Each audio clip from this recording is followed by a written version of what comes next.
guys, welcome back. This is the Above Average FPL podcast. My name's Adam, and as always, joined by Baker. Good evening, my friend. How are you?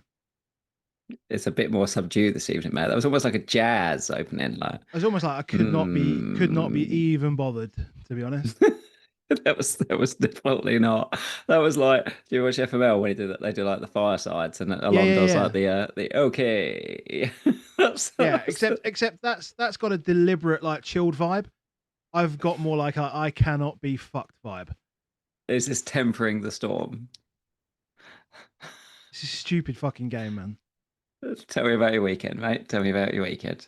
I sat at this desk. I worked all weekend. I watched bits of football, and I got no FPL points. How about you? Uh, I didn't spend a lot of time in I was at our beautiful stadium at Tottenham last night for Post Malone and Jelly Roll, which was incredible. Um so I missed the evening game. I managed to see all by about up to about the last half hour of the Chelsea United game, but I missed the Brentford Fulham game. And then I couldn't take any more than after the first half of the Villa game. I was like trying to take Eddie out on his bike on most weekends. I was like, Eddie, we're going out. We're going out. Which we didn't really get very far because we found a place that sold beer and ice cream. So that was us done. Joy? That sounds good.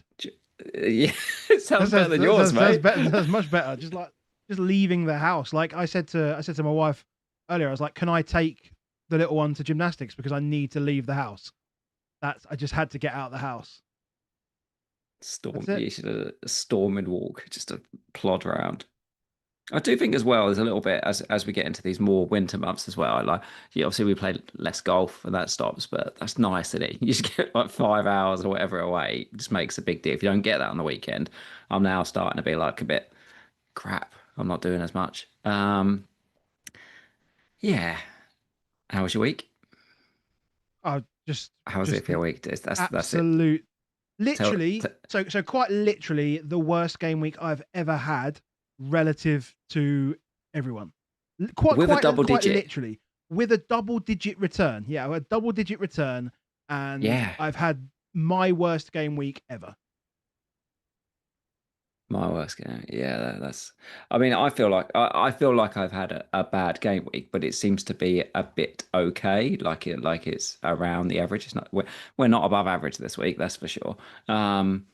But it hasn't really killed me. But it's just you keep looking at bloody every week preying on Forest and Villa and Verts. Just, yeah, it's just terrible. They're all just Murillo, bad. Sells, Rogers, Watkins, Verts. That's half my team for 5 weeks. Nothing. The other thing that pisses me off the most is that a lot of people were so high on Verts, and I think out of everyone, I was one person to challenge it You and were the say, Havertz. You were the and Havertz just to say, company. like, Yeah. what if he just starts shit, right? What if he just Oh, does start badly? And guess what? He started terribly to the point where he didn't play or didn't start this weekend. and then when he came on, he get booked. Honestly, Honestly, when like, when he pulled him, oh my God, I was like, here we go, here we go. Uh, yeah, it's um, it's it's been a really testing first 5 weeks. Like I genuinely feel very little has gone right so far.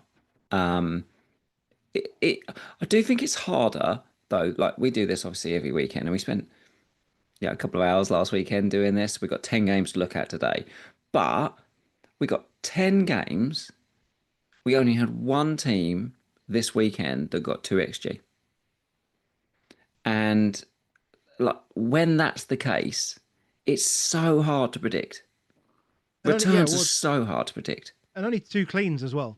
So like no And only two defenders. cleans. So in terms of like defenders, it's like who picked up all the points? Well, it was basically Senesi and anyone who scored, right? So if you were Yeah. lucky enough to spike a Nico Williams, then well done to you. But And there's obviously not what much we else are out there. seeing, what we are seeing is when you've got games like that where they're not really cleans, but they're not complete domination easy either.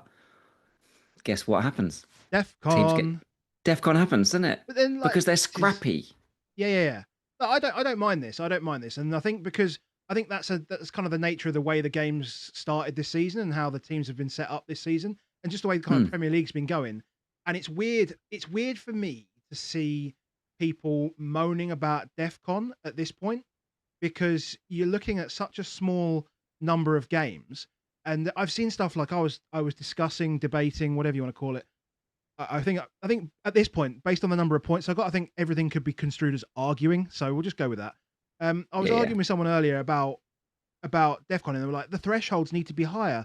And I was like, look, I guess I'm pretty sure they would have back tested these thresholds and said that this threshold, based on what's happened in the past, is the appropriate threshold to bring enough players in to make it interesting. Now, the fact that the game has like tactically shifted and the games are a bit sticky and there's Yeah. lots of possession, but not really much in terms of goal threat, means that guess what? The chances of actually achieving those numbers at the moment is higher, which is why Senesi's got 5 out of 5, which is why Tarkovsky's got 5 out of 5. Like they're they're not happening because the thresholds are wrong per se. They're happening more so, I think, because the game has changed slightly. So Yeah. what our job now is to navigate it rather than complain about it. And I'm sure, giving them credit here, I'm sure FPL will look at it as an iterative process and actually amend it in line with what actually might change.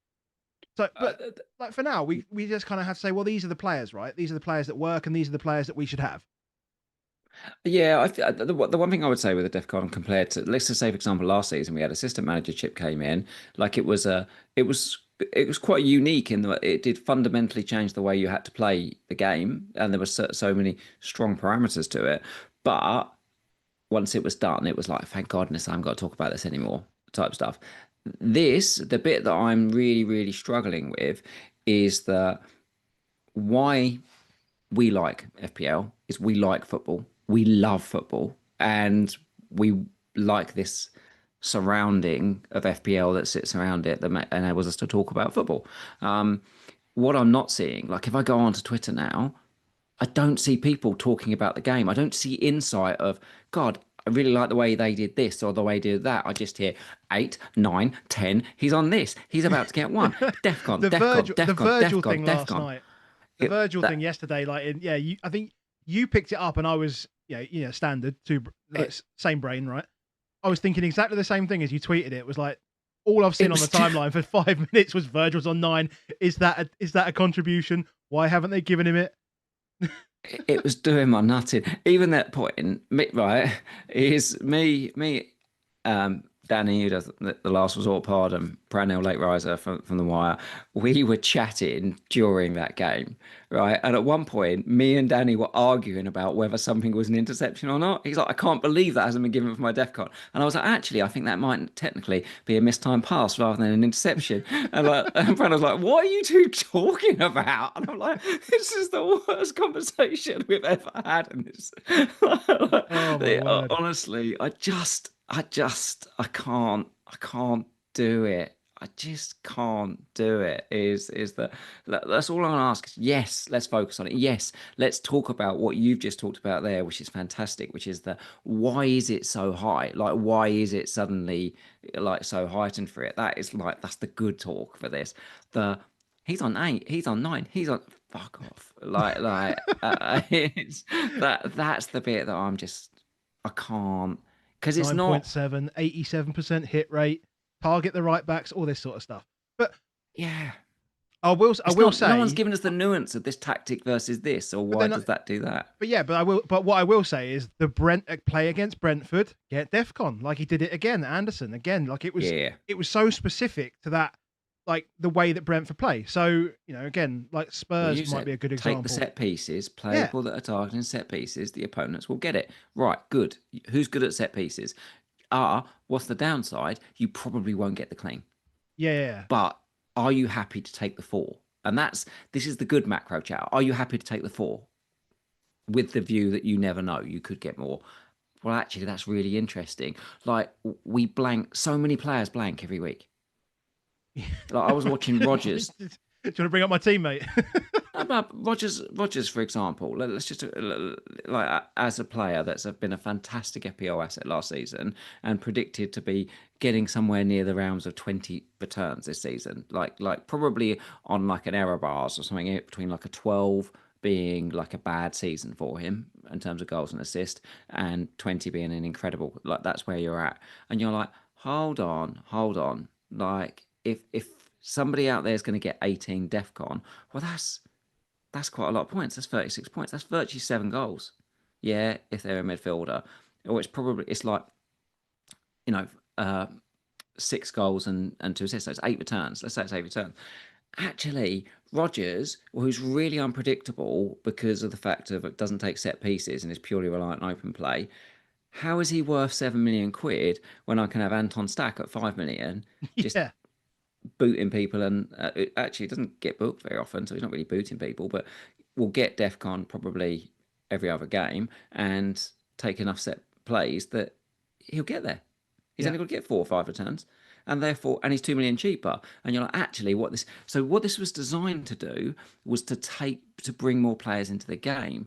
There is a real danger that what it's actually going to do is take those kind of fun guys completely out of the team.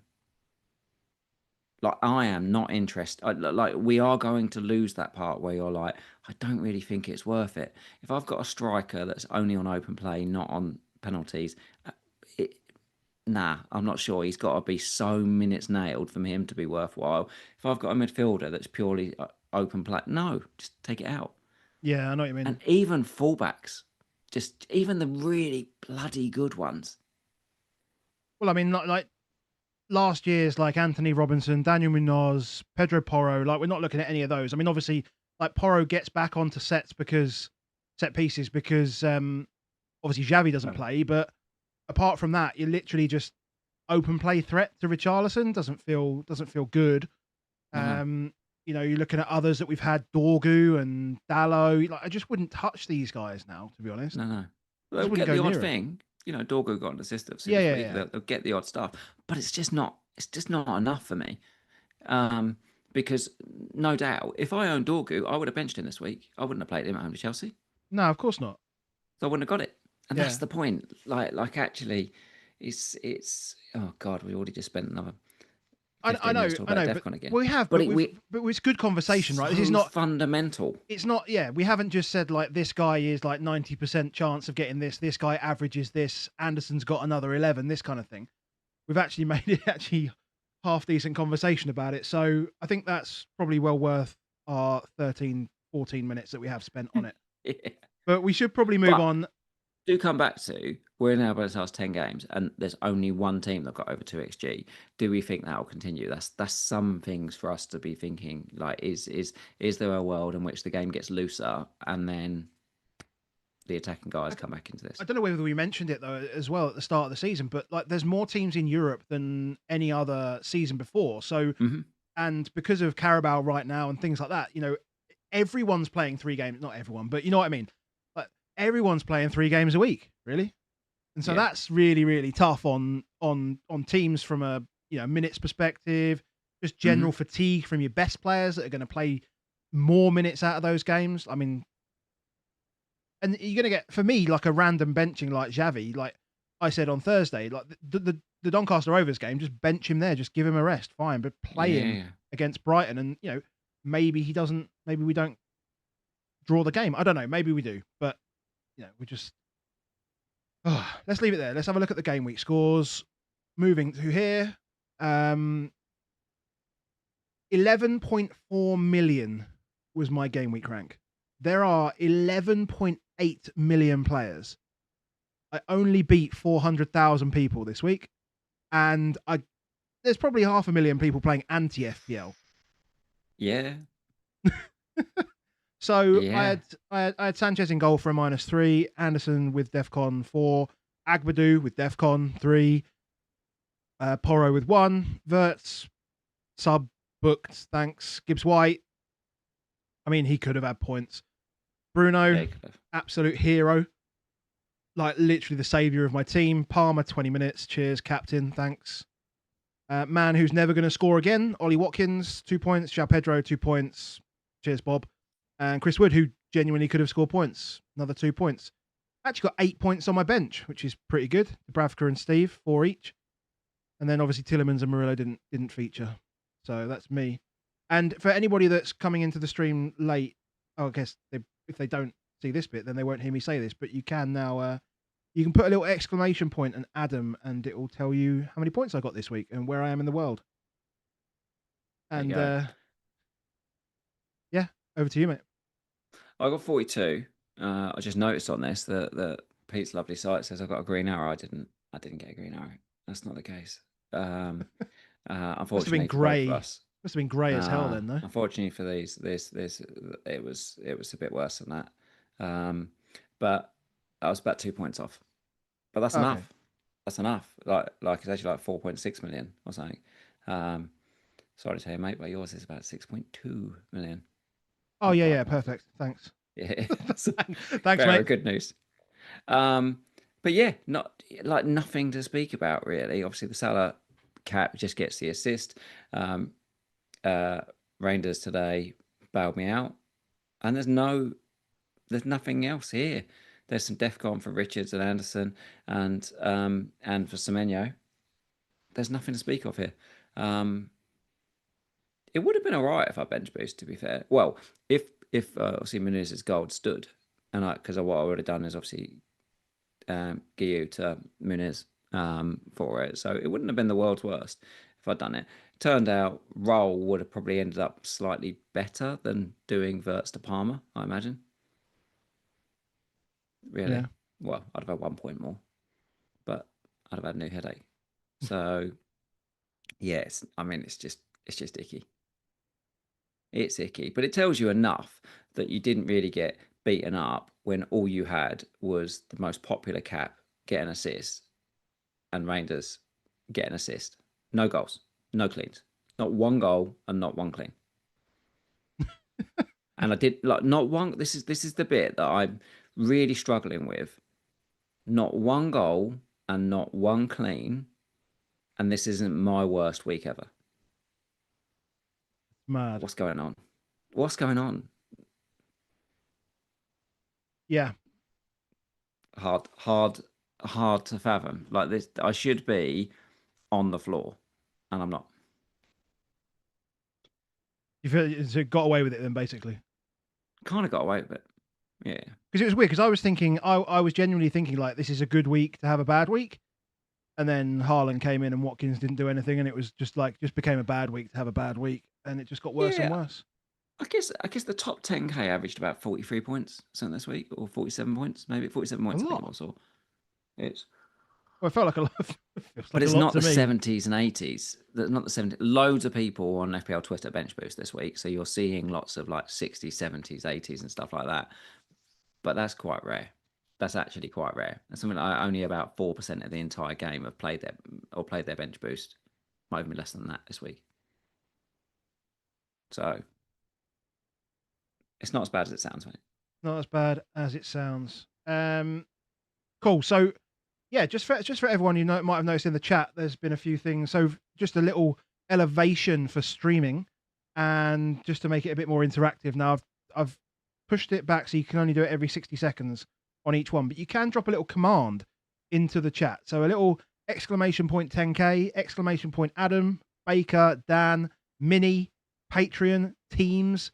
Chuck any one of those in the chat, and there'll be an automatic response there for you. So try it out and see if it's any good. Just testing it tonight, and if it's good, great. If it's not, then this will be the last time you see it. But we like to try and keep things a little bit more interesting. And while you're at it, if you could make sure you do drop a like on the video. If you do enjoy the content that we do, please do that, and hit subscribe if you want to see more from us. Rate on the podcast. Leave a comment down below. Let me know how many points you got, because I really, really, really want to see everybody's 50+ point game weeks. That would be fantastic. Shout out to Crypto Block Dan. So if you are crypto curious and you want some information on the blockchain, you can head over to hubble.social/Dan Hybel. Dan's been a supporter of the podcast ever since day one. We thank him for his support. He is an absolute expert in his field. Forget this like fantasy football expert and all this sort of stuff people argue about. He is an expert on the blockchain. on Web3 Gaming. He is a collector. He's an early adopter. Hubble.social/Dan Hybel. Thank you very much, Dan, for your support as always. Moving on to the mini leagues, and top of the public mini league, DR is top again. DR Kokdemir, 380 points. Cap Virgil this week. Harrison Forrest in second, 371. Carl Wimberg in third, 366. Lee Mason in fourth, 365. And Peter Geen in fifth, 364. Shout out to you five. Well done. And in our Patreon league, John Edgar has just gone top this week, overtaking Henry. So John is on 336 points. Henry Hun is second, 327, just ahead of Kev Caho, 327. Alex Walsh, 326. And Banksy Banks, 319 points. Well done to all of you guys. You have probably more than 100 points more than me and more than 1 million in team value. And yeah. Oh, the hemorrhaging on team values. Oh, let's not even. So let's just mention that briefly, because obviously I hit the wildcard button last night. And as I mentioned at the top of the pod, right? I've been working all weekend. So I worked yesterday, I sat down, did a load of work. Anyway, about whatever time I hit the wildcard button, about 11:30, 12 o'clock, I was like, oh, you know what? I need half an hour break. Did some fiddling around, put Reinders in my team just to see what it looked like. In fact, I didn't. I put Doku in my team first and then went, nah, I'm probably going to want Reinders. So I put Reinders in my team, click save, went back to work, went to sleep, woke up, and Reinders had dropped in price. So yeah. So yeah, he's probably going to go up tomorrow as well after scoring 9 points today. So let's just, as we're about to get in the games, you have pressed wildcard. Yes. And I've already lost team value. Fantastic. So I hit wildcard. So even more so, I hit wildcard so I wouldn't lose team value on Murillo. Like, that's literally why I pressed the button, was so that I wouldn't lose the 0.1 on Murillo. And I was like, I need to do it so I don't lose the 0.1. And then I went and lost the 0.1 anyway. I am so bad at this game. It's incredible. It's so stupid. I haven't pressed wildcard, but I'm pretty close. And I've tried to tempt fate into pressing wildcard by making free transfers before we start. 3 transfers. Wow. I've got 3 free transfers. I've made them all. I've done I've done Watkins and Rogers out. I just had to get him and Verts out. I was like, I'm just gonna take it out on all of you 3. And I brought Haaland, I brought Xavi Simons, and I've brought KDH in to my team currently. KDH on 4 yellows, who cares? Xavi doesn't start, who cares? But it does mean I've kept Salah. So that is the interesting one. I have got a Haaland and Salah team at the moment that looks pretty good. So my dilemma for the week is, do I just buy myself another week? I'll lose my free transfers that I've got, but I do get another week to try and work it out. I still think I will wildcard probably in the near future. I've got enough to get a Arsenal defender in next week if I wanted to. But like, I can get Gabriel, I can get Raya. I'll probably get Gabriel.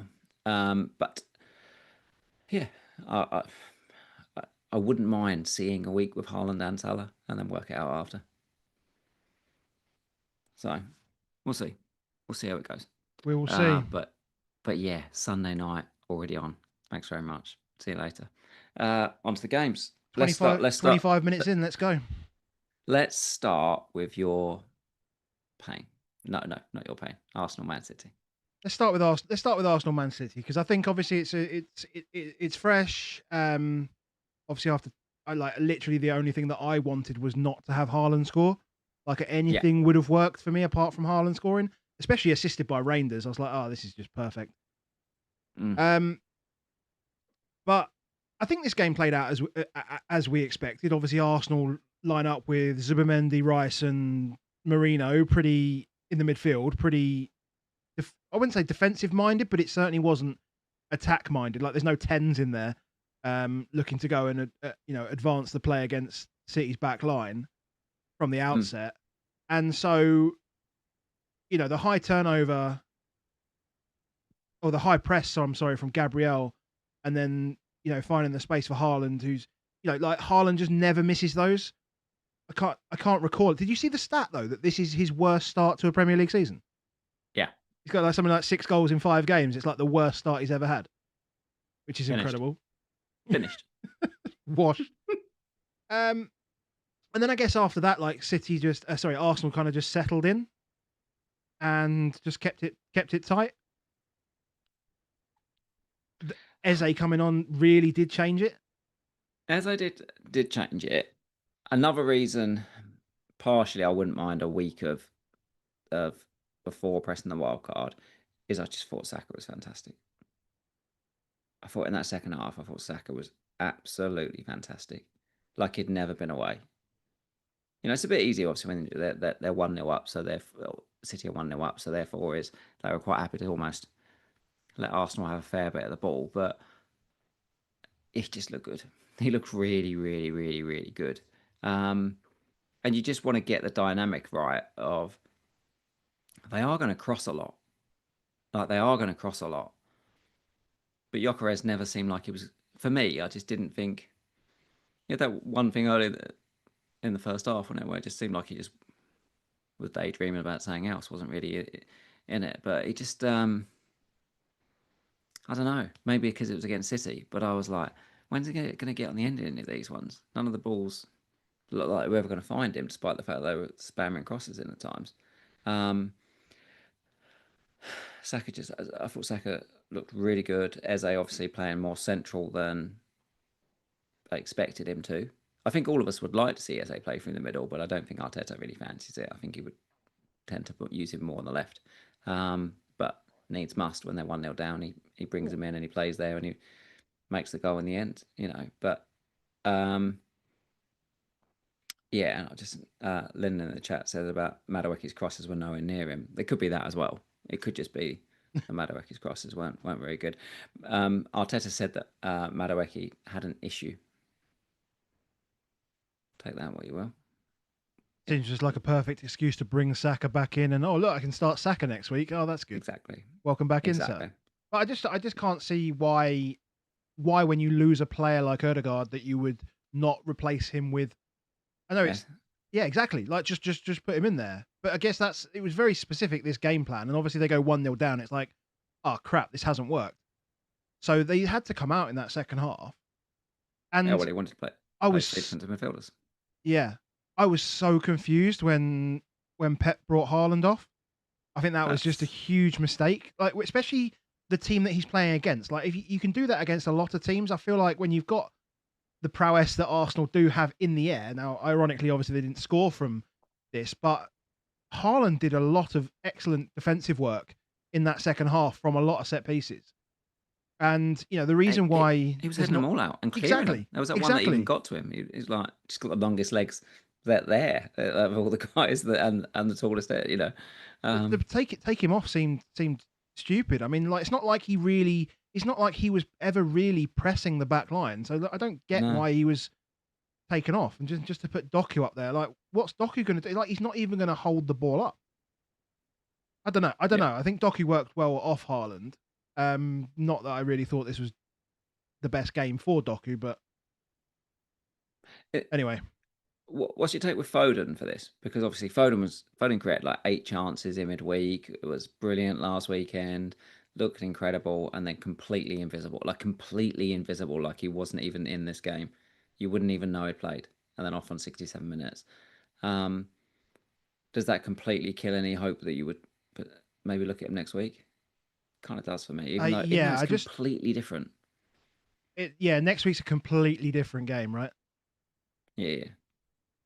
But Chris, I say completely different. Chat, go on. I was just going to say, he's just said, because I was trying to see what the interview was, because apparently Guardiola did say something about Haaland, but he's just put it in the chat.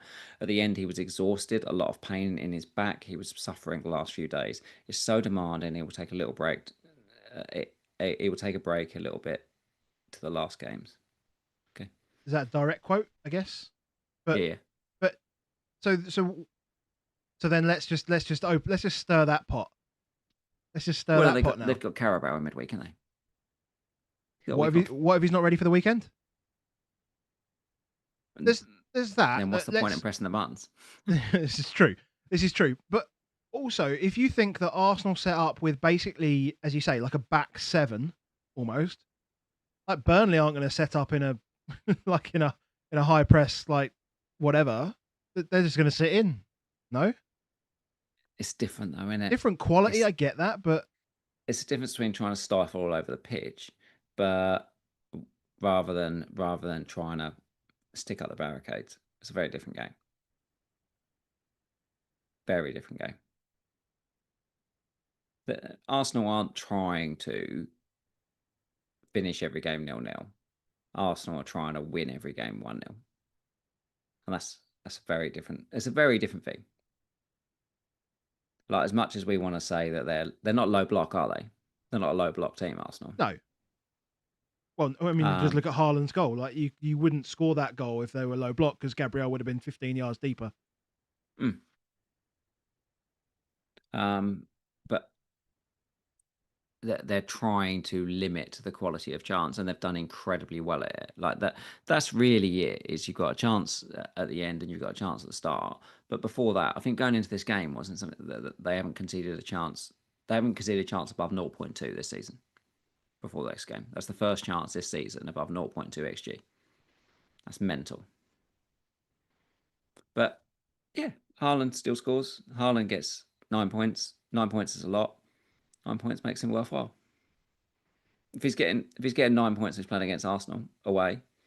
That's his hardest game of the season. Yeah, agreed. So I think like Manchester City attack, I don't think anything's really changed. Like we weren't sure about Foden. We're still not sure about Foden. Reinders is still a good pick. It was a good pick before. Haaland's still a great pick. He's a great pick now. He's a better pick. To be fair, though, Reinders, he's a better pick coming out of this game. Well, yeah, okay, yeah, fair enough. This was a game where you were like, I don't know if I trust his out of possession stuff. I don't know if I trust his work rate stuff. The fact he gets Defcon in this game, whilst also being their most creative attacking threat, he played the last 15 minutes at number 9. He was full number 9 for that last 15 minutes. As soon as Haaland went off. Doku was there most of the time. He's around, but he's not playing as a target man, is he? He's not trying to be in the central positions. He might be the furthest man on the break, but actually when they had possession, Reinders just went, I'll stand in that target man spot. It just golden asset. And easy pick for me. What does that mean for Arsenal? Do we just trust the ones that we want already, like defense good, and I guess it's just not enough. The fixtures. Yeah. Okay. Just dive in. Timber is still. I'd be really, really curious in Timber. If I press the button this week, I am really, really, really curious on Timber. I would have been more curious on him if maybe Saka was out for a while. The fact that Saka's back makes me a bit more Gabriel over Timber. One of the things that Madueke does, and you see Rice do, is they just pepper the near post. Saka's really the only one that's almost like has the power, has the delivery to actually get the ball to the middle and the center of that. You need a huge amount of flat whip to get it to have a useful cross that gets all the way to the back post. Madueke's and Rice's both, they all die in, which is why Timber's such a threat, because he's their best near post guy. But yeah, he's not getting forward that much, and he gets booked today. Like, he is very aggressive in the tackle. Makes a lot of tackles, mind you. But I do think for still Gabriel, still Raya. Okay. Raya's the easy one because no other keeper's standing out. Realistically, if you're not going Raya, you probably go Donnarumma. Donnarumma's, if you think that you might want Gab, Saka, Gyökeres, like you think you're not going to go Salah and you want to spend money on all those bigger guys and move around that way, then Donnarumma's right there. Yeah. I thought his punching at set pieces today was phenomenal. Yeah. Well, he's just because he's like 6'6", right? So that's fine. Exactly. Yeah. Right. We need to move on. Let's move on to Liverpool Everton. Gravenberg pick? Well, he scored 1 goal in his last 2 seasons, and he scored 2 goals in 4 games that he's played this season. So, I'd argue that he's overperforming a little bit, but he's not due. the opposite yeah, of due. he's the opposite of due. He's due to not score for at least a year. That kind of thing. Yeah. Um, I mean, again, I think the most important thing is scale here on the graph, because kind of looks like there were some good chances here, but there was only really a couple. They're not. They're not. Like, And neither team got to 1 XG. We yeah, just watched. which is what we've seen, but also, I mean, it doesn't hurt to obviously just remind ourselves that this is a derby where the home side's attack has not been as free flowing as they want, combined with the fact that Everton are better, I think, in probably all aspects than they were last season. Defensively better. I mean, considering, like, given that they had to play Michael Keane or start with Michael Keane, to concede less than 1 XG to Liverpool is pretty damn good. And like the goal's a great run, and the movement, like Rooney and Murphy last night on Match of the Day we're saying like whether Gravenberch should have been able to get into that space, should the defenders moved into it. But honestly, I think that's just clever movement from the front line. They've opened up a space where somebody can move into it. Salah spotted the gap. Great pass, great finish, and I think you just have to say this is what great teams do. The great attacks can complete moves like this that end up in goals, right? Yeah, I mean, Gravenberch. Yeah, I have to remember that he's not holding. It hasn't been a holding midfielder his whole career. Like, it's only literally kind of had to go there because they had no six. So Klopp decided you can go the base. But realistically, he was a box to box midfielder at Bayern Munich, and like he wasn't ever a six. Mate, Six no one is a six at Bayern Munich, mate. You don't need sixes in Bayern Munich. No, but he's not a six. What I'm saying is he wasn't a six. Klopp was quite clear. Do not have a six. I'm going to have to try and make Gravenberch a six. But it's not like oh God, he just suddenly turned some kind of cement mixer into I'm going to just suddenly dive forward. He can do these things. He can box to box it, but he's definitely not pig. So let's not spend any more time on it. The thing that we are still seeing is continually Liverpool don't create huge chances. There is more sloppiness than I've seen in a Liverpool team than I can remember. And I don't know whether we're talking like weird, short enough pre-seasons mean that everyone's not quite up to speed, or not enough up to speed that then when they hit with 3 games a week that they all get a bit meh. But it feels that there are parts with Liverpool where you feel like they're almost complacent. Like, they got the 2 goals and it was like, okay, we'll have time kind of breather now. And Everton really just came back at them. And it felt like a heavyweight boxer that had taken a punch. Like, everything was missed. Is every single 10-15 yard pass. Mo was in the right position so often and just never got found. Ekatike or Gakpo, just didn't matter which one of it was. It was like, no, I'm just going to dawdle on it too long, and then somebody will get back, and it won't happen. I thought Mo was comfortably the best player for Liverpool because he's just the most fittest man in the world. Doesn't matter how old he is. Like, he just ridiculous. That's why he plays so many minutes, because his fitness levels are just absurd levels. But I thought it really showed on loads and loads of other players. Is that they just couldn't quite click. So whether that's the only thing about this week, where you've got a lot of these teams, these top teams that have been playing in Europe, they're all going to have a week off this week, effectively, because they are all going to rest. Yeah, they're going to full rotate. And does that mean that in a week's time we'll start to see more normal based performances? We can guess. Maybe. Yeah. I came away from it being like, I can understand moving away from Mo. I can fully understand it. If I press the wildcard button this week, I suspect I will have Haaland and I won't have Mo. That's how I feel I will be. However, what I also felt like, I wanted to try and test myself of what would I take away? Do I think Mo's washed? And my complete answer was no. I feel like completely opposite. I feel like Mo is still Mo. We saw it in midweek. I felt like we saw it in this game, that everything he did was fantastic. What I felt was the guys around him let him down in this game, and I have no doubts that they're so good that at some point they will not let him down, and then suddenly, oh my god, we've got to rip up our teams to get Mo back in. It can happen. I guess we just But hope. if I you, guess we just hope by the time that happens, like no one owns him anyway, so it doesn't matter. there This and is there this is is that. it. If you're going to take the punt, now's the time to take the punt because you'll get Mo. But if you also, if you've not had the greatest start of the season, there was an argument that you double down on Mo. But people tried that last season, didn't they, with Haaland? Like it was like, okay, what I'll do is I'll double down on Haaland and keep double down on it because he's a great asset, and it didn't really play out that way. So, so there you go. But I didn't see anything that made me dislike Mo as an asset. Virgil obviously gets his Defcon. I think that is what I've noticed on set pieces is that Konate definitely has more of the headers than Van Dijk. I'd be much more happy if they went to Van Dijk. I think he's much better at heading than Konate in terms of getting on target. Konate was really good at one point attacking them, but he just feels like it's almost like he closes his eyes as he hits it. Like you don't have any confidence they're going to go in.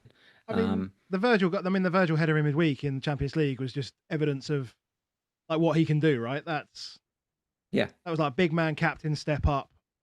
It feels like they're always aiming for Konate. Yeah. And I'm like, just why are you not aiming at Van Dijk? He's so much better with his head. But it doesn't feel like he's that set piece threat. So you're like, do I want to? What's your initial thoughts on wildcard? Are you going to have Van Dijk? No, my initial wildcard doesn't really have any kind of any Liverpool players whatsoever. Actually, it's a difficult choice because I kind of like the only fixtures. team that's won their first 5 games. And I did a draft earlier. I didn't have any Liverpool in it, and you've done the same. That's probably why we're both Palace, Chelsea, United. I mean, Brentford and Villa are guaranteed cleans, and then City. Like I just feel like the next 6 are harder than their first 5, if that makes sense. So I prefer maybe to punt on someone a little bit cheaper. But then again, maybe that leans into Defcon for Van Dijk in those fixtures. And if they can spike a clean, then great. Although, you know, I say they maybe probably shouldn't have conceded here, but it was coming though. Like it definitely felt like it. Going into half time and coming out half time, it felt like it was coming. Whether it was that chance or whether it was going to be something else, I felt like it was coming. So yeah. I think Van Dijk's one you can take a chance with. Shall we? Where should we go next? Yep. Sorry, just dealing with something in the chat. Yeah, let's go to United versus Chelsea. I can't think of what else I was going to say. Like, did we touch on really like Everton assets at all? Like, would you just go just Tarko, or is Endai any good? I mean, I think they're all good. Endai's fine. They've got 2 home games. They got West Ham next. Yes. Set piece mad.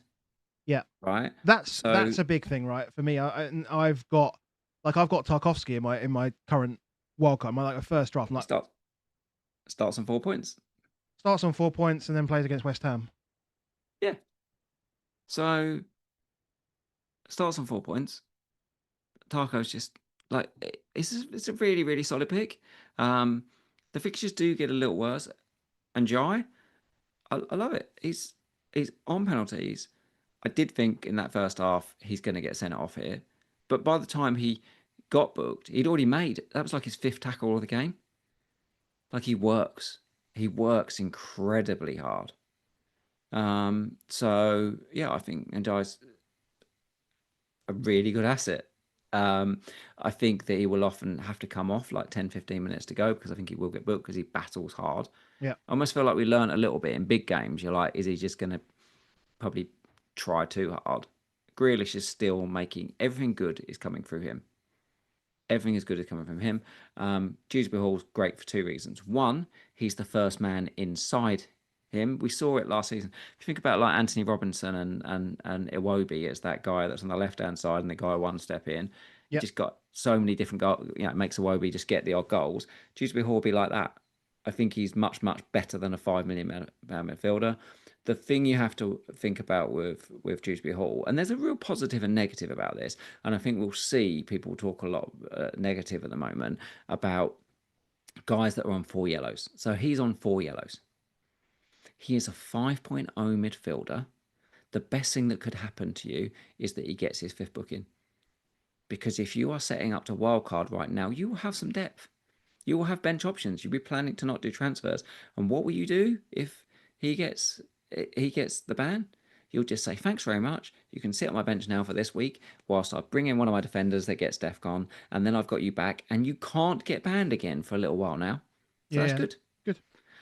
The only bit that's downside to it is he's managed to get booked 4 times in 5 games, which does mean if whereas we're talking about some other guys and some defensive midfielders that are going to start on like 4 points, he might be starting on 1. Yeah, that is definitely a problem. Definitely a problem. That's a bit of an issue. Okay. But look, this guy got booked for taking a free kick too quickly. It was, but it doesn't matter why he got booked. It was just he got booked, Yeah. and he's got booked 3 times in 4 games before that, so it still stands. Yeah. But he also takes corners and he's playing West Ham. This is true. That's very that's very true. That's very true. Yeah, and he could have easily scored. Had a really good chance. Yeah. Right. Let's move on. As you say, like Man U, Chelsea. Obviously, just the game was completely changed by the immediate red card. Yeah, it was. It was. But I thought both managers, like, I just felt like both managers tried to mess this up as much as they possibly could. Like as much as you possibly could. Like, and Maresca's almost venturing it to himself. So Maresca says after the game, well, Palmer potentially, was struggling a little bit before the game. You just took it off Neto. Your one guaranteed 90-minute man that runs like a dog, can play false 9, can play both sides of the wing. You're Mr. Versatile, minutes monster. And you took him off instead of Palmer, who you knew couldn't make it through the game. Yeah. Genuinely phenomenally bad decision. And then it was a case. So the Amorim decision to keep Casemiro on the pitch for me because he scored in it. Well, he scores. Yeah, he scores. But at the same time, just told him keep running, mate. Well, that's as soon as he got booked. Did you not think as soon as he got booked, here we go, even it up? Well, yeah, there's definitely an opportunity to do that. But I just think, and I think just in that weather, right? The weather just it screams yellow cards, right? Screams yellow cards. As soon as he got booked, I was like, well, this is going to be 10v10 very shortly. Like, I can't believe that there wasn't a Man United fan alive that didn't watch it. And as soon as he got booked, you were like, do not give the referee a decision here. Do not give it. I guess the thing is, what we don't know is, does Amorim have that conversation with Casemiro? Casemiro, what is he, 34, whatever he is? You've won everything in the game. You've got all the experience in the world.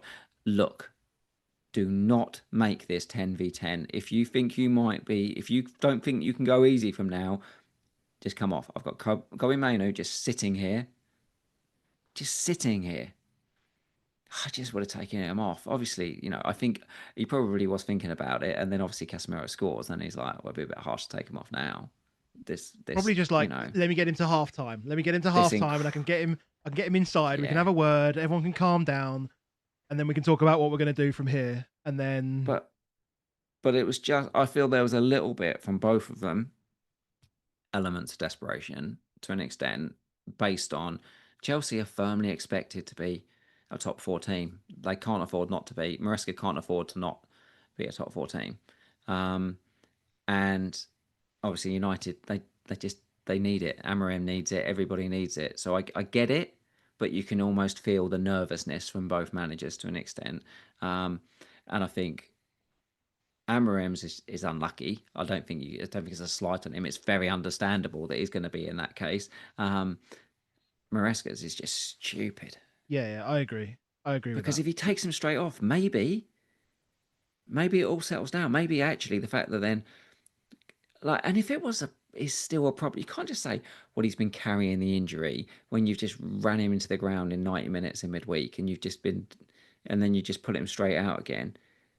All of it just sounds, it just sounds insane. I can't fathom, Rescott, what you're doing, mate. But it makes me, it just makes me not trust things as much as I'd like to at Chelsea. And then I think from a United point of view, it shouldn't change my mind, having gone wax Liverpool last week, that Bumo is the better asset than Bruno. But he is that reliability in it. Nobody in the world's better at timing a run. Nobody in the world is better at timing a run. But the fact of, like, when Dorgu had that ball, it looked like a sleight of hand illusion of how the goal went in. It was like you didn't even know he was there. You had to watch it a number of times because you were like, Dorgu is not heading it to Bruno Fernandes. Dorgu's heading it at Sesko, the big, massive 6'6" man. Sesko hadn't even moved by the time that Bruno's only gone past him and put the ball in the net. He's so alive. He's so alive in those. That's where he's better just than anybody else. That desire to get on the end of something when it goes into the box like that, you're like, yeah, I was like, oh, okay. Yeah, not only does he have Defcon, but he is just that. That's, and then it's late in the game, 10v10, and he's still high pressing, robbing Reece James of the ball high up, carrying and shooting, like real good chance in the second half. Good save from Jorgensen. I think he just continues to be a really really great pick. Just really great pick. Really great pick. He for me, it's that, yeah. Like this week, if you were like, for me, I was looking at the Foden punt. I'm like, why would I do that when Bruno away to Brentford feels great, and then home to Sunderland also feels great? Yeah, like I couldn't do it. I couldn't do it. So yeah, that's definitely a thing for me about if I was wildcarding, would I have Bruno in the team? I think I would. And Cole Palmer makes it easy. What do you think on Palmer? Obviously, you've pressed wildcard, so I'm assuming you probably won't have Palmer in your team. No, I definitely won't have Palmer in my team, and I'm not really looking to. I wouldn't look to bring him back in until probably like game week 9 now, and so I think it's worth just going without him, having a semi plan to get him in, which I think is, a good reason to, if you're not going to have Salah, a good reason to keep someone like Bruno close by, because then you don't have to search as far to get the money up. But then, the fixtures for United at that period aren't bad either. But so I'm quite happy just to steer clear of Palmer. Like, something's not right if he's been injured since the Club World Cup. Like, something just isn't right. Right, and so then what happens is you end up taking a knock, right? And then what happens is you're out for 7 months, like Decky. Decky played through pain for absolutely ages, and then took a knock, and then he was out for a long period of time. I mean, what Maresca risks here is actually damaging his career further by continuing to play him, which is even more ridiculous given the size of the squad that they have. They actually have the players that they can. I know they kind of do have like Guiu and Tyreek George and this, but these guys can run around and be a body, and João Pedro fits nicely into that slot and works. Not quite the same the way that Palmer does, but if you've got Reece James down that right hand side, I thought he was really great, and particularly in that second half late on, just getting loads and loads of crosses into the box. And maybe not so much this game, but in previous games as well, always a threat. And there's different ways that they can lean on players to, to create chances. They don't have to have a sort of this over reliance on Palmer. So I guess it is just a case of, for me, don't pick him now. I think that you should be giving yourself a chance to get him back in. But really, I'm not looking to get him back in, even in that week against Sunderland at home. But like, I've got Caicedo in. Well, hold on though. Let's talk about this then. So Caicedo, yes, for example, he starts on 4 points, and we've got all of that situation. But if let's just say we do find out, because the sensible thing to do is rest Palmer till after the international break, isn't it?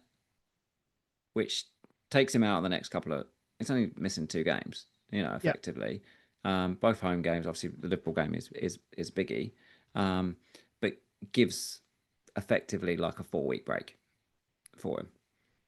Just trying to see if you rest up and see if it's okay. That's providing they think they can treat every rest. That's ultimately, if you don't think you need surgery, then that's probably the easiest way to do things. Then Enzo's on pens, that is a point. and Enzo will play.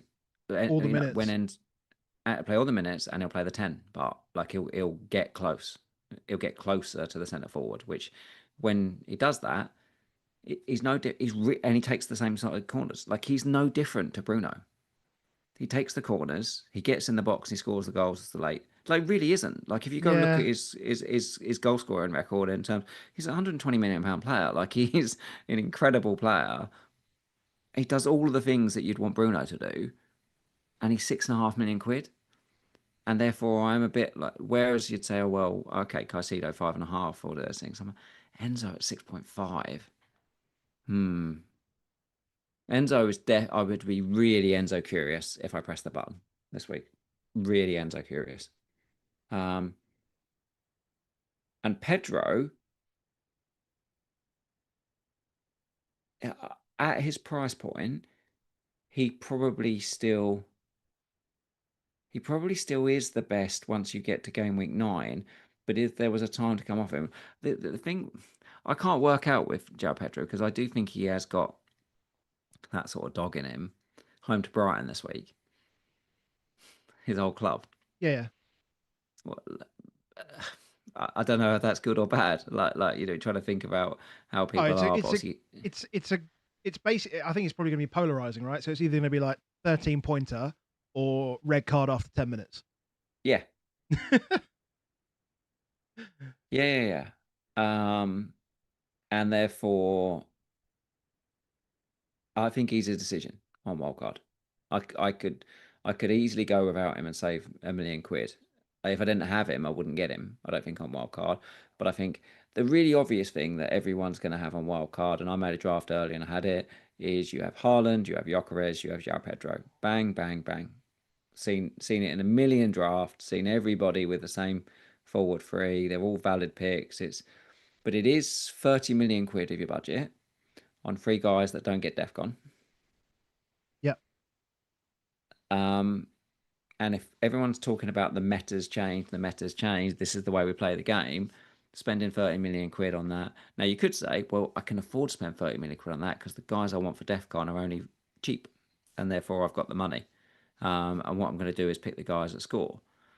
But there's other guys around there. There's other guys around there. You have to remember that João Pedro, he's obviously started very hot, but his goal scoring records in general is not incredible. Um, Newcastle have got sort of a semi good run. Mateta's still got an incredibly long good run, but I think a lot of people on wildcard will avoid Mateta because he's home to Palace this game. Let's do the Palace game. We can do the Palace game. I was just going to say Enzo has like half the DEFCON that Bruno has. So if you just want to just add that into the mix, Might change. might change. Might change. But yeah, you're getting him because he could get Defcon. I doubt he doesn't get it there very often, but he could get it occasionally. Oh my God, But he's because on pens and Caicedo can just score gets it goals. all. Like anything that Yeah, is defensive, it's Caicedo who pick it up. yeah. Um, Palace got over 2 xG. Now, West Ham dependent. Um, but he's an obvious kind of avoid, I think, because of the fact that he's home to Liverpool straight up. Is you're going to look at it straight away and go, do I put this guy in? But it is still after that. Everton, Bournemouth. It's away to Arsenal, but then it's home to Brighton, home to Brentford, home to Brighton, away to Wolves, home to Man United, away to Burnley. A couple of different games in away to Fulham, home to Man City, but then it's Leeds, Tottenham, Fulham, Villa, Sunderland. Like the run for Palace stays good for a pretty long time. Like nothing's bad on it. And Mateta is as nailed as it gets on pens. He's a really, really solid 7.5 midfield striker. He averages 0.3, 0.4 XG per game. Similar numbers to Watkins over his career, but this guy's still scoring. He is. I think he's still a better asset than João Pedro as an overall asset. I still think he is a better asset than him. I just would really struggle, I think, to put him in over him. There's a lot that's I mean, I just don't think he's as talismanic without Ismaila Sarr there, because like him and Sarr, they'll find each other. Like I look, Sarr's not far off. He's not far off, but I look at like this chart looks fantastic, right? There were 11 different people that had shots yesterday. 11 different people. That's a lot. That's too many. Right? You want this kind of XG to be split between 4 or 5 people. Right? And you want half of it to go to the striker. A quarter of it goes to the striker. More than a quarter of this goes to the defenders. Like more than half of it goes to defenders. Mitchell 0.27, Munoz 0.22, Lacroix 0.2, Gahey 0.2. Like it's the defenders that are picking these up, right? And what's even more awkward there is that obviously is that all West the Ham defenders. dependent? It's possibly West Ham. Probably West Ham dependent. Obviously, Gahey has the 0.2 that leads on. Like on this graph, Gahey has the 0.2 which hits the bar that goes to Mateta for the 0.4, and then Lacroix obviously hits the bar from 4 yards out, etc. Mitchell is standing on the 6-yard box when he volleys it into the back of the net. So yeah, I think there is an element of West Ham here. I don't know. I think over the next few weeks, I think I would prefer Richarlison because I think the fixtures are better. Solanke's not far away, mate. I still think Solanke's not far away. He's been not far away for about 4 weeks. I know. Well, we'll get to Spurs. But I don't dislike him. I think Richards still at 4.5 is a fantastic option. Yeah. I've got Richards in my team. I would keep him. I think all the defenders are. I say Mitchell scores obviously here, but generally speaking, like all the defenders are really good. Yeah. They're all just pretty you good. Could switch to Gahey because obviously he scored one and assisted another, so you could switch Richards to Gahey. But I just think Richards is a solid 4.5 Defcon boy. Chugged along his bonus wise is pretty good. Someone's a good point about Richarlison's minutes quickly. Just I know we're not talking about it, but Muani does need minutes. Yeah, Mateta's better for minutes, obviously, than others. And Nketiah's back, so maybe he might start nicking a few. Yeah, I tried that last season, mate. That's not happening. No. We've also got Vitali and Harry in the chat, both saying that maybe JP is still on pens and not Enzo. Well, next week in particular, surely Brighton, as you say. God, there's absolutely no way you're getting the ball off him. No. People aren't going to take it. If you've got Pedro, it's going to be a really hard takeout on wildcard. 1, because you've got some money tied up in him, and 2, he's done really well for you, and 3, he's really bloody high owned. And the fixtures aren't really terrible. West Ham, Bowen gets the goal. Diouf took an unbelievable corner, which I didn't know that's what he was going to take. We've seen him obviously hit some really good open play crosses, but now on the left side corners as well, because no Ward-Prowse. Then that's interesting as a 4.5. Would I still go the Defcon guys over Diouf? Probably would. I would. I don't even think it's a question, because West Ham look like they're going to concede 2 goals every week. So as you say, they do. Like he might get an assist. What about Areola? So Areola's 4.4, I believe, and due, I think, to go to 4.3 tonight. And has obviously got the number 1 spot back. Is Areola at 4.3 better than Dub at 4.0? No, because you're wasting 0.3 on a player that doesn't play. Sorry, not a We player. could- You're a player. You're not going to play, is what I'm saying. You're not Sorry. going to play. Yeah. You're almost more tempted to still play Burnley defenders over West Ham defenders. That's the world we're in. Bravco got 4 points this week. Yeah. Yeah, yeah. I have to remember Areola, like I say, I don't think he got a single bonus point last season. Almost got 2, and then when the one time I played him, conceded at the end. Yeah, I think they're good. Look, I think whoever you've got in Palace is good. Would I put Munoz in on wildcard? I would not. No, Considered yeah, it? I think no, not Munoz. Just too expensive. And again, this fullback thing, like it's all open play.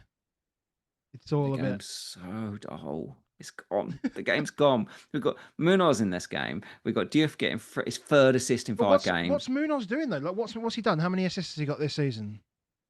One, I think one and one Defcon. 1 assist. Any goals? No, Why would you been pick him close though. anyway?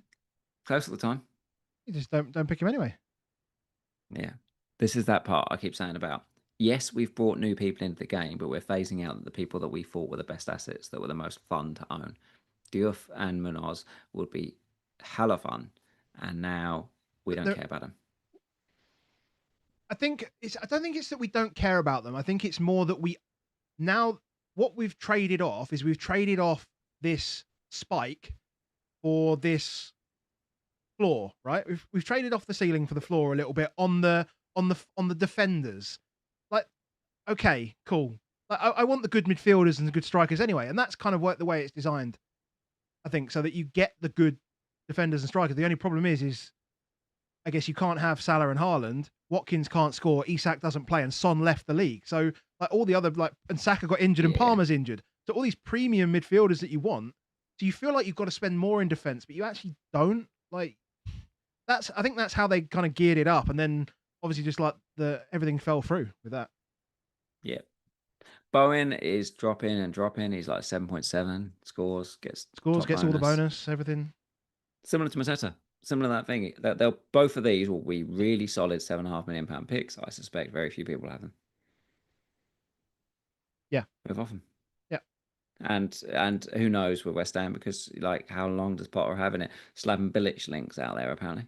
Oh God, Bilic Come again. back that word. Seen that? Okay. Seen I that? hadn't seen that. Where are we going next? Spurs time? Yeah, Spurs time. We did 18 minutes last week. We can't do that until I'm time stamping this. 1 hour 8 minutes. Let's see how long we can spend on this. Where do we start? Well, in general, Tottenham. XG is pretty level in the end, but a huge amount of Brighton's XG is the early game. I think Brighton, despite the fact that they lost a 2-0 lead, I think most Brighton fans would feel pretty lucky that they got something out of the game. To be fair, is we bashed them up, like 65% possession. All of the chances come our way. All of the game was played in their third. It was obviously a different game once we made the changes at half time. I think the big thing is we got to see Simons in a central position for the first time, and boy, did that look good. Simons in a central position is a different game to Simons being out on the left. And hopefully that's, for me, is the part of saying, if I'm Thomas Frank, I saw how influential he was. I saw how good it was that Kudus could go down the right-hand side and have the ability to lay into somebody that was really, really good, who could either take the shot or carry on to shift the position or play the ball forward or even return it back. Just made some form of knitting to that what we've previously seen, which is just Kudus get to the line, spam something in. Kudus continues to get huge number of chances.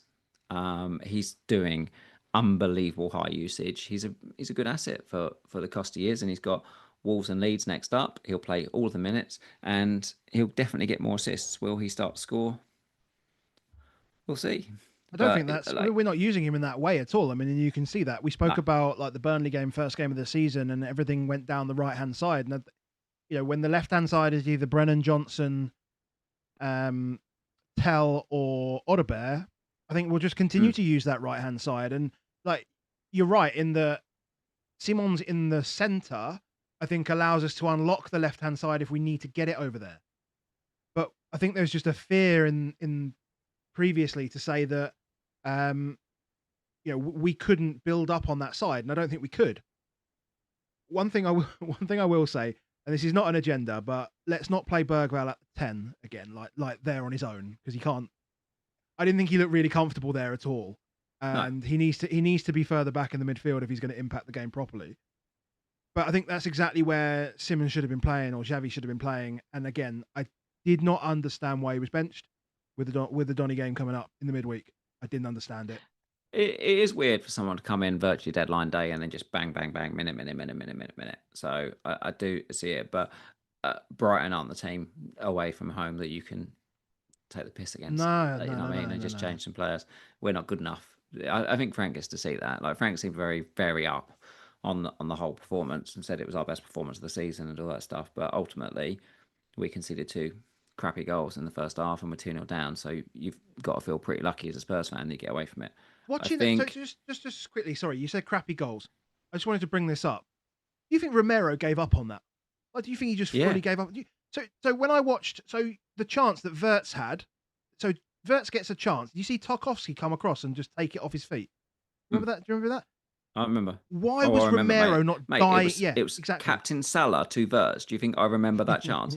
I remember that chance very well. Why was there not that kind of commitment from our captain to try and stop that in any way possible? Just get through the back of the net. Don't care. I thought that was pathetic. To be honest, I really thought it was bad. And let's be clear. When we say crappy, we're crappy from Tottenham fans' point of view. From Brighton's point of view, I'm pretty sure is the ball over the top. Really good run from Minter. Fantastic. Absolutely did us. Minter's really good. Okay. Yeah. I thought it was interesting. Do you see the old thing they asked him? Do you think that was one of your best goals? No. Well, because it was in the middle of the goal, basically. Like he knows more than anybody else that the keeper. When the keeper comes out, he actually said he gave it away. The keeper comes to me and said, "Oh, it moved quite a bit." Yeah. What he's basically saying is, "Sorry, mate. That was actually not a very good shot, mate. But I've stuffed it up because it was bad. It was bad." We've seen 2 goals like that this weekend.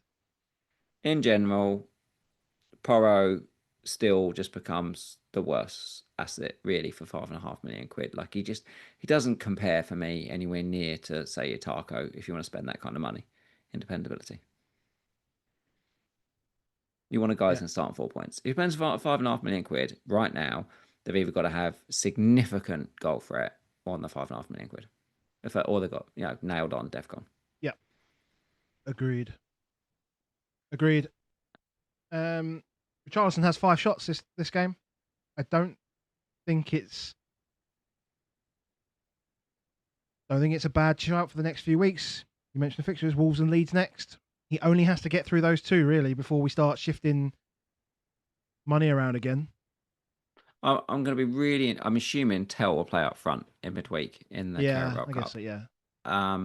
But yeah, you're still waiting round to hear every week, is Solanke okay? Is Kalamani okay? What am I going to do? So is it a good shout for the next 2 weeks because they're 2 good fixtures? Probably, if you have then a plan of where do you go after that. Fair enough.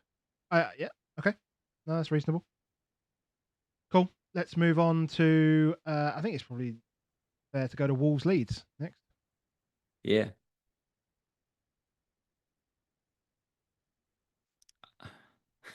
I'm looking at the Krejci goal as well. I'm thinking, well, yeah, first of all, that just obviously the Krejci goal. Shout out to Alex Volo, captain, which was wild, hilarious, incredible. Yeah. Absolutely phenomenal, Alex. Absolutely phenomenal. I'm surprised he didn't give us a thumbnail with Krejci on the thumbnail, to be fair, or even sneak it in. Maybe it's under there. Maybe peel away some of the layers. There's a Krejci underneath. Maybe. But Wolves have got no points in 5 games. And I think they're okay. I think they're pretty good. I really trust the manager. They're considerably winning the XG in this game, certainly. Like this team, I mean, Villa are just flatlined, but they've got 3 goals against them. I don't trust that they won't continue to do this either, Wolves, is the fact that I do think they will continue to leak goals. Obviously, defensively, it just doesn't feel good. Like it wasn't good with Eight Nori in the likes, but we knew that he was going to get like 10, 15 attacking returns. When you look at the defense now, you're like, no, keeper's been weird for so long. Keeper's just weird. Yeah, I didn't. They're going to I concede a lot of didn't goals. understand why Saar was back in, and obviously like the stack free kicks. So I was unwell the week before. That's Oh, why okay. I missed out. But Andy Mack, our resident Wolves fan, says target us. Simple as. Andy, you said to me before the game that you fancied Wolves to beat Leeds, but that clearly is not the case. Pereira's got like 4 games to sort it out. Like he needs points. They just literally last week gave him a new contract. I think It probably doesn't matter if you lose your first 7 or 8 games, then it doesn't matter. Yeah, exactly.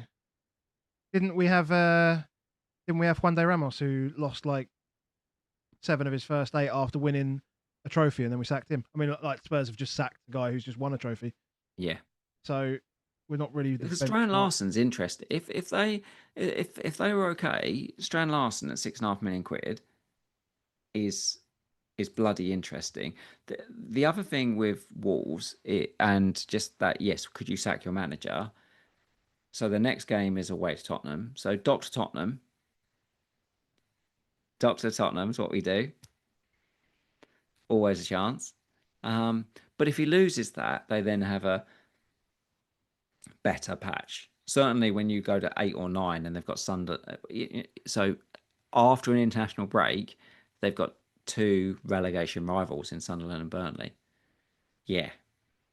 Like if you were going to sack a manager, what you do is you try and get the bounce before you're going to play 2 promoted teams. Because after those 2, it's Liverpool and Chelsea. Is it Liverpool? No, Fulham and Chelsea away. Ooh. Yeah, it's tough after that. Tough after that, all the way up to like 19. I mean, yeah, Strand Larsen coming back in is going to be real important. Maybe a cheeky like Richarlison 2 weeks, Strand Larsen 2 weeks. Just commit to the. And I should never book in transfers, but commit to the. Just can't be moving your strikers around. You just can't do it. Don't do it. That's where I just say 7 goals there, maybe. That's why I just say your Bones and Matetas are just worth an extra £1 million for me. The step up in quality of team is just so much better. So much better. And then there's DCL. Like Leeds fixtures are okay for some time. You can't you can't say that you can't tell me to pick Mateta and all this lot over say Richarlison and Strand Larsen, and you're about to then start talking about Calvert-Lewin as a pick. How cheap is he? No, it doesn't matter, does it? It doesn't matter. Someone in chat tell us how cheap DCL is. Someone will tell us. We don't have to look. Stack v KDH for the cheapo midfielders. That's the real story of Wildcard. It tells you a little bit about what you fancy. But so how do we miss him? So I want to say, how did we miss him? Because Krellin has him in his team, which means he must have done something. Like I'd never heard of him. Like I'd never even heard. Okay. Like to be fair, my knowledge of these of promoted sides generally is pretty poor. I'll say that. Well, they signed him, so it wasn't there last season. Regardless, like I only learnt the Sunderland manager's name this week, and it's game week 5. So let's just put that as the benchmark. Labrie, yeah, or something like that. Yeah. Me and Ivan had chats. Bizarrely, it's like you listened to me and Ivan earlier. So Ivan basically introduced me to Stack a little while back. That he was a set piece guy. So therefore, he's a set piece guy, probably pretty good in Defcon, and he's only 5.0. And I was like, and potentially he was going to be a centre back. Like he has played some games at centre back, so potentially he was going to be a defender in the game. But he came in as a midfielder. So that helps. Is that he's cheap. He's reliable. He's got 29 points in 5 games. Helps when you get 15-pointer in this game. And that's some of that stuff. Like if you had to play him, would you have played him away at Wolves? Well, credit, obviously, of course he did. But I don't think he's like, you're not really planning for, yes, I'm going to play this Stack every week. I think a lot of people would have been like, we had bench headaches on defenders this week, yeah? Yeah. Like loads of people benched Rangers this week because they played their defenders. Well, if you're the sort of person that would bench Rangers, then you're definitely also the sort of person that bench Stack. So just be prepared that if you're going to bench Stack, it could be a 15-pointer because he can get them. If he's taking direct free kicks and he's taking corners, we've seen it with Bruno. Like this sort of guy can get 10-pointers. He's not going. Well, I'm not comparing to Bruno, but I'm saying is the nature of the beast that even when someone plays in centre midfield, if they score because the work they're doing, it's going to be big. It's tough. It's tough. You know what I mean on him, but I like him. I think KDH and Stack are comfortably the standout at 5.0. I would definitely have one of those two in my team. Stack gets better past the next few weeks. Okay. I think as a long-term pick, he's decent. Yep. Okay. No, I just had just while you were talking there as well, I was listening, but while you were talking, I was having a look to see who Krellin played. Sorry, who he played Stack over. So he played him over Porro and Strand Larson. So yeah. I mean, it's well, reasonable. we were quite happy to bench Porro. Yeah, it's reasonable. That's because we didn't think Porro was going to get Defcon. Yeah. Yeah. But exactly. if would you have played him over a Defcon guy? Probably not. No. And if you wildcarded now, would you have Porro? No. You'd have the guys that are going to get a Defcon. So therefore, he'd be a decision for you. Just note that he'll be a decision for you every week. Okay. Fulham, Brentford? Yeah, why not? I'm only highlights only on this guy. These guys. Yeah, same. Fulham are good. Fulham are good. I was surprised because I'm pretty sure on Thursday during the stream we did, people were saying that Iwobi wasn't pictured in training, then comes in and then grabs a goal and an assist. Yeah. Just rocks up with all the points. I thought the same. I thought he was out. That was the feeling, was that he was potentially injured, and then suddenly bang starts and hauls. I was a little surprised by that, but obviously Muniz is now the number 9 again. Cheap striker. We talked about those other guys. Muniz at 5.5 is miles better than those guys. Miles better than those guys. Very unlucky finish, by the way. Oh, it's unlucky, I think, as well. I don't really like that being given as a foul. Did you see his face though? That's what I'm saying. So we are giving it for the blood, but it's like, well, for me, it's a collision. It's not. He didn't strike him. Yeah, you're right. It's a collision, but the guy's like literally spitting blood. Like, weirdly, I was going to say this week, I don't feel like I've got an issue with any decision that was made. Not really. Like nothing. It's always going to happen. What, that we have weeks where referees will make the right decision? No, that decision. But I guarantee you, that's a much harder decision if it's not already 3-1. That's a much harder decision if it's not already 3-1. If that game's level, there is an element of okay, fine. It shouldn't be though. Like it should be just literally. We're giving it because of the blood. We're giving it because of his face. Yeah, because that's where he caught him. Like if he catches him on the side of the head, then there's nothing. What the hell is the difference between catching someone on the side of the head or the mouth? What the hell is the difference? Striking. But you can see the impact on the side of the face versus the mouth. Like you literally can see the impact. Yeah, but what I'm saying, impact isn't a foul. Yeah, but that's impact is not a foul. So there's a weird. If it hits him, there's in a weird the one cheek, that goes back. If it hits in the cheek, you're probably not giving it. Is what I'm saying. If it hits him in the cheek, I reckon that just goes because it just happens to hit him in the mouth, and then he spits out blood. We're like, it must be a foul. This is a touchy point, but let's go back to Son versus Andre Gomez, right? If he doesn't break his leg, Son doesn't get sent off. Like that is what happens, right? Yeah, there is that bit, isn't it? Of endangering the opponent is literally like he's spitting blood. Like, okay. Yeah, which makes it. I'm saying is it's created an emotional response. There's an emotional response to this. There's a physically different reaction to the impact. Yeah, I get what I'm saying. No, it's not a physically different. It's an emotional. But what I'm saying is literally blood coming out of his mouth. What does it matter? What does it matter? The blood. Because I don't get what it matters. Because it matters. That's why. if it hits here, then it's not. If it hits there, it is. Like, he didn't choose where the person's face was. He's not No, but tried. no, but I think No, no, but nobody in the world has thought that he's tried to split his mouth open. no, of There's course not. not. There's not a person in the world. So we're saying it's a completely. If there's nothing malicious that it looks like at all. It looks like a completely accidental collision, but it happens to have hit him in the mouth and it's made him blood. So it's like, oh well, that must be a foul.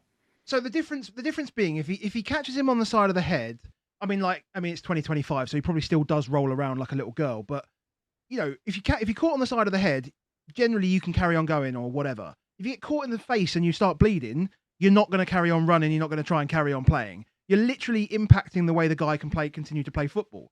So it's a foul. Like, that's just it, right? That's literally it. I can't. The one bit what you said there at the end is the bit that I can consider, but that's not what anyone's talking about. The bit that I can consider is that he couldn't run after him. I get that. So I'm pretty sure that's how the announcement was made by him as well. Was it Yeah, Oliver? if you're saying that it's almost impeded him to the point that he could no longer continue in the game. Yeah. But that's not. It's because everyone's just literally. I've just in the chat because his blood coming out of his mouth. The blood out of the mouth is not the bit that I'm technically saying is the foul. Like, that's just unfortunate. Like, but the bit that I can see is when they scroll out, you can see the fact that he literally couldn't then continue to chase him, and I'm like, well, okay, he couldn't actually chase him, so maybe you can go those. But I'm telling you, I feel like there'd be more in this if it wasn't. The game was already done. And regardless, it's a really good finish. Regardless, finish. not many people have got him. Who really cares? But that's what I do think is, if you were taking this from hey, is Muniz a good option at 5.5? Yes, he is. Yeah. And if he'd scored this, would he be in? Would he be in a huge number of teams? Yeah, he would. On wild card. You say he would. I mean, they're a red fixture here, but like, is Villa then Bournemouth, then Arsenal, then Newcastle? Like, those 4 fixtures don't scream like great. But people need to play bench boost, and people need to play bench boost. This is one of the reasons why people need free strikers in this game. It's because people still haven't, like, if you haven't played if you play bench boost, I still am quite cool to not have free strikers. But if you haven't played bench boost, you've got to have free strikers. Yeah, if I didn't have bench boost to play, I would kill that spot. Like, I would literally kill it. Yeah, exactly. And that's why I'm saying. And every model will tell you to kill it. Because if you run any sims or anything, anytime you go beyond bench boost, the first thing it tells you to do is go down to the dead striker. Yeah. Every single one of them, because you want to put money back on the pitch.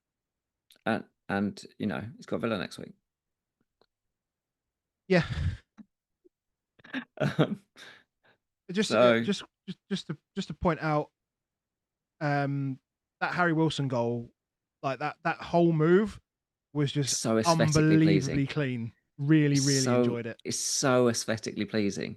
The weight of the pass to the weight of the shot, that it was like the weight of the pass and the weight of the shot were the exact same tempo. Yes, the exact same. Like nothing changed at any point. It was just like, yes, just carried on moving. It was like it was in a vacuum and it kind of moved. And it was just like bang bang away it went. Honestly, like Newton's cradle. Is it Newton's cradle? Is that what it's called?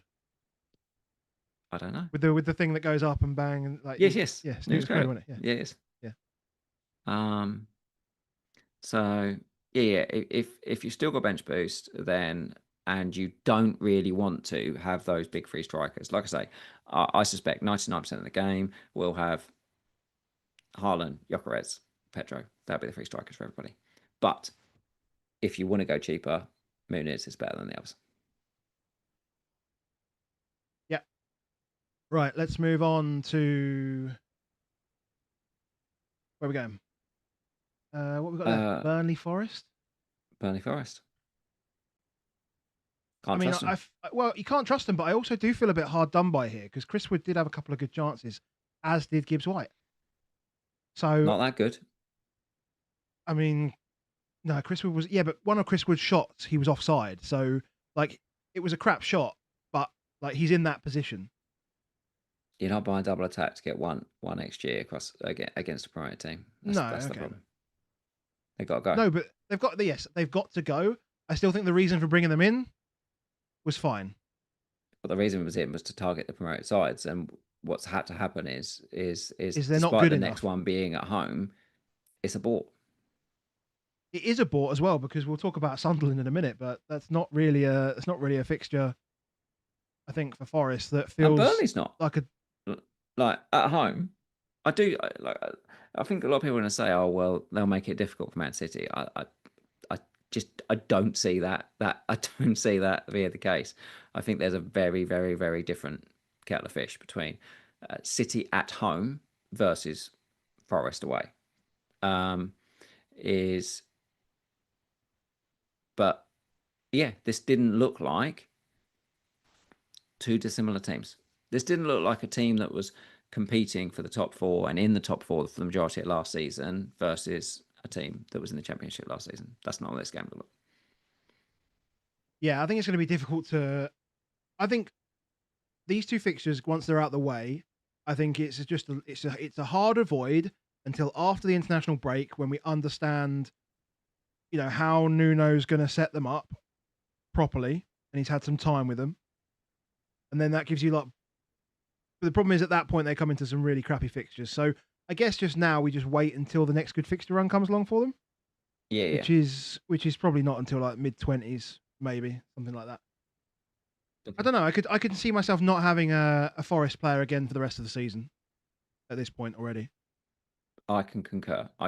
Whether if I wild card, I definitely won't have Sales and Murillo. Definitely. I am still a little bit like,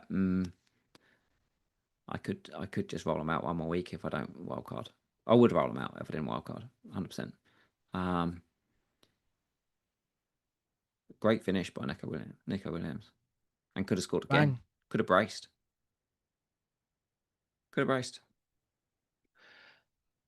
That'll do us. Yeah, I think that'll do us. I mean, there's not much to really say for that one. The next appointment, Sunderland Villa. The next disappointment. Yeah, really, really disappointing. I mentioned the video from Adam Clary about the way Villa attack, and nothing changed. And in fact, when they went down to 10 men, when Sunderland went down to 10 men, it got worse, because what they're so reliant on is teams coming onto them so they can create space. As soon as the team sits back even further than they were going to anyway, then it's a problem. And then they actually just managed to hit them on a break. Yeah, I mean, you kind of know about a team, about how probably the fans felt, and certainly how I saw group chats feel when the red card happened. Because when the red card happened, I looked down on my phone and I saw Zoff and Ivan say, "Well, that's 0-0." Like that's the end of this game. Whereas other what you'd hope is Villa against a promoted team, a European team versus a promoted team, go down to 10 men. Right, this is 3-4-0. Yeah, never felt like that was going to be the case. I mean, I think there was a lot of animosity when the lineup came out and nothing had changed. Same deal. No Harvey Elliott. That was probably one I think we expected to see, or one I think he needed to see. Rodgers couldn't have been worse in that first half. Just giving the ball away, looked like he was desperate to get a yellow card. He just looked like he'd had enough, and that can't also help in a way that he gives Rodgers way too minutes. Obviously, he does come off in the end in this one, but you could have easily taken Rodgers off at halftime. I probably, if I was Emery, I would have taken him off at halftime. Make some form of statement that the likes of it. Like last season when he was taking Watkins off and playing Duran and doing stuff, like as much as he's quite loyal to some guys, at least he would be like, right, if you're not doing it, you're coming off. Watkins is now in a position where he's actually being flogged. He's playing every single minute. He's got no one coming for his position, really. It's actually not really that good for him. It's actually really not that good for him, and it's not working out. And they can go. I know they've still got Fulham at home next week, and they're a better team at home. Fulham at home, but I just believe in Marco Silva and Fulham a lot more. I don't think that's a good game. And then Burnley, we've seen Burnley stick up. Like you say, Sunderland have shown a blueprint that even with 10 men, if you sit in tight, you can catch them on the break, and you can try and get them on set pieces. Every set piece, I thought Sunderland looked really really dangerous towards them. Oh, mate, Alderete and Ballard, legitimately, Alderete is an option. Ballard obviously comes off the bench and is obviously fit again now, or is close to it, full fitness. But Alderete is a legit, like both ends of the pitch, big, dominating set pieces, both ends. It hits the bar, I think, today as well. Yeah, really, really, really good. Mukiele's getting Defcon every game. Yeah, literally every game. He's getting it. I mean, I say that some of that's because they're under it, but like he's a pretty big signing for Sunderland in terms of like history to come there. So yeah, is that they're all right, the 4.0s there. yeah. Whether I go them, what are you thinking about 4.0s? Are you going to get a 4.0 defender? Yeah, I need 4.0 defenders. I need two of them, I And think. who do you think is the best 4.0 defender? Alderete right now, I think. Yeah. Yeah, I think he is. I think I really do. I don't know whether I would have picked Ballard if he wasn't injured, because right at the start of the season, like obviously he plays obviously, scores 17 points in game week 1, fine, and everyone goes, oh look, that's just because it's game week 1, something's happened, he's got everything. But he picked up Defcon in that game. He played like 8 minutes of the second game, and I think he was on something like 14 BPS after he'd created a big chance. He'd had like 2 shots on target. And so, like, he is a target for them when they have attacking set pieces. He's their best header of the ball. So he's going to be the guy that's taking control at the back line and getting those headed clearances. So the opportunity to pick up Defcon and to, pick up attacking returns, I still think it's there. I think Alderete is being talked about more. Well, Ballard is 4.6. That is a problem. Yeah, Linen's just mentioned that. Yeah, he's probably too expensive. So Alderete now is even more clear. Yeah. I still like. I'd probably go Goodmanson over Rodon. I've got Rodon, but Goodmanson, you can't help but watch. He's so good on the bonus compared to Rodon. I've got both. Rodon's thereabouts, but I think I like Goodmanson best. I've got both because I'm quite happy to put as little money into that bench boost as possible in game week 8, and that's the game week where they sort of all play each other, and then just see what I can spike in that week, and then move on with my life, and then try and work out a week to triple cap. But that's obviously just any week, really. Could be any week apart from this week, apparently. Alderete, Goodmanson, probably yeah. They're probably up there. That's the top 2, I'd say. Yeah, I mean, look, I'm not going to stand here and say anything other than, I completely underestimated the way that Sunderland would start this season. I think that's unreasonable. Does this mean that you're not going to target? Well, you're going to have to do the opposite. You're going to have to back promoted teams rather than target them now. Well, I'm going to have 4 players from them, yeah, basically 3 or 4, 3 probably. Yeah. That's fine. Like three's enough. 2 4.0s and a 4.0 keeper. That's enough. That's not really backing them, is it, mate? Yeah, I think 2 4.0s backing them. I don't like it. If I'm honest, I couldn't do more than one. I just couldn't. I'd fuck about and find something else. But if they've got Defcon, mate, then you're creating this floor. Yeah. There is that. There is a chance that if they're only conceding 1 or 2, even if they concede 2 or 3, even if they concede 3, then they're almost still get 3 points. It's genuinely not end of the world. Still better than Porro. Get the minutes. Still better than Porro. Still better than Porro.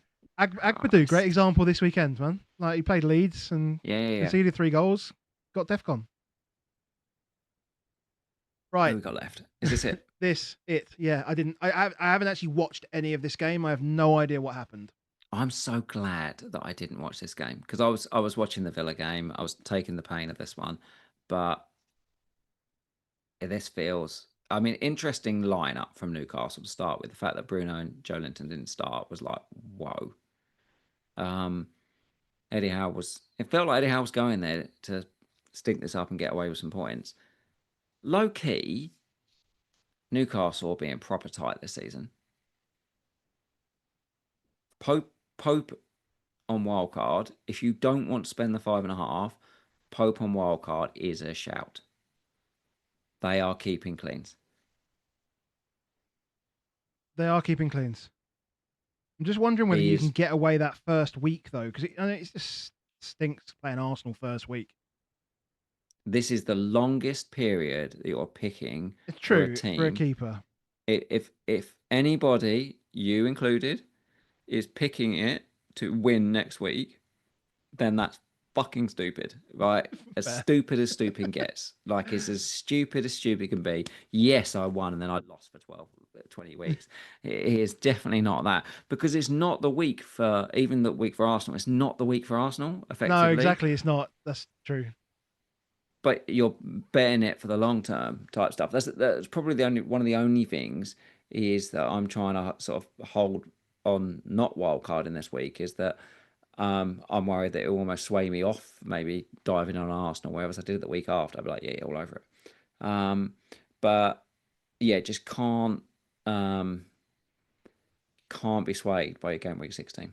Got to be working on who are the guys that I want for 10, 15, 20 weeks, as many of them as possible, especially if you haven't got a huge number of transfers, because you want to get those transfers back up by, like, the whole point of doing it now is that there's going to be people that wildcard game week 8, game week 9. I don't know if you've looked at it, but top 10k, what percentage of top 10k do you think of wildcarded? I had no idea. Well, the reason is bugger all, absolute bugger all. I think it's like 3%. Do you know why? Because everything's gone right for them. Well, yeah, there's that. If everything's gone right for you, you don't need to wildcard. Yeah, everything's gone right, so you're not like, I'm not a wildcard now. So those guys are already ahead of us, and then we wildcard before them, because guess what? We're going to wildcard to a team that's more like theirs, But this is the same every season. Like, and then regardless, they it doesn't wildcard again. matter. It doesn't matter But unless you get the good start. Like, this is every season ever invented. but you can climb, because eventually those decisions will not all pay. They won't all pay. So getting yourself into a good position to go again, getting yourself in a position where I'm going to wildcard in game week 6, and I'm going to be back to 3 or 4 transfers by about game week 10, and I'm going to be ready to keep going post each international break and just keep attacking from here is really bloody important. So yeah, don't pick your game week 6 to just be, I'm Yeah, going to yeah, try and no, win in no. game week Fair 6. enough. No. That's right. Um, That's right. I hold my hands up. That was the wrong way to say that. I've yeah. had a bad week, mate. Pope, I just want to win. Pope's. I just want to win a It's game about week, week. mate. You just be like, that's it. Not talk about it more games. Semenyo gets Defcon partially because it's a crappy game. That's not what we want from Semenyo. We want more from it. Senesi feels an easy pick. Senesi feels an incredibly easy pick. 5 out of 5.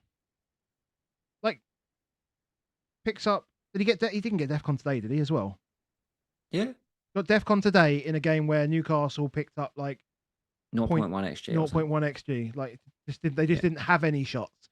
So none of He those were actually, blocks. I saw in our Discord someone start with discipled. We've got the disciples. I saw people chatting. He misplaced a pass in the last minute, which took him down one of the centiles in the BPS, which took 2 off, which took him from top bonus to 1 bonus.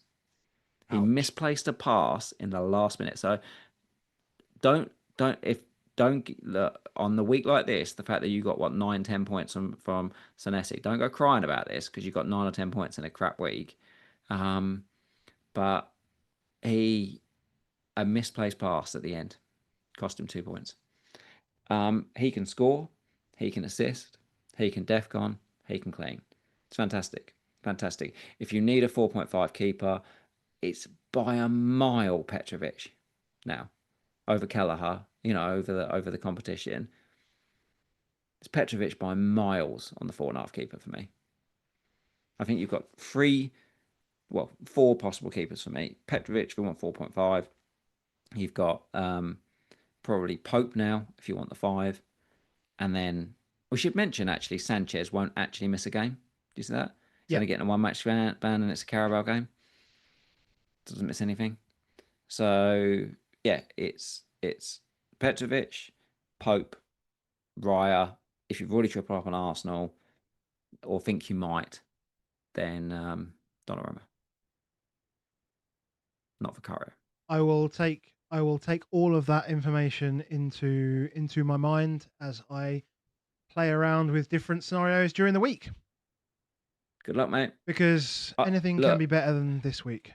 I've deliberately sabotaged my team so that I'm one injury away from having to press the wildcard button. I'd quite like it. You'll be joining me. I'd love to press the wildcard and then the next week have a team that's really well set and I've got free transfers in the bank. That feels cool as hell. Yeah. So I'd have no issue with playing the wildcard this week. It might just sway that's what I end up doing anyway. I think I'm going to lose out tonight. I think Raya goes up tonight. That's the only thing. You make a choice in Raya or Donnarumma. I think they're both due to go up tonight. So whichever one you put in tonight, that's the one it's going to be. Raya's in. Was there last year. Happy enough. I mean, it wasn't great, but I'm happy enough with that pick, to be honest. Yeah. I don't want to overcomplicate it with the Arsenal picks because if it is going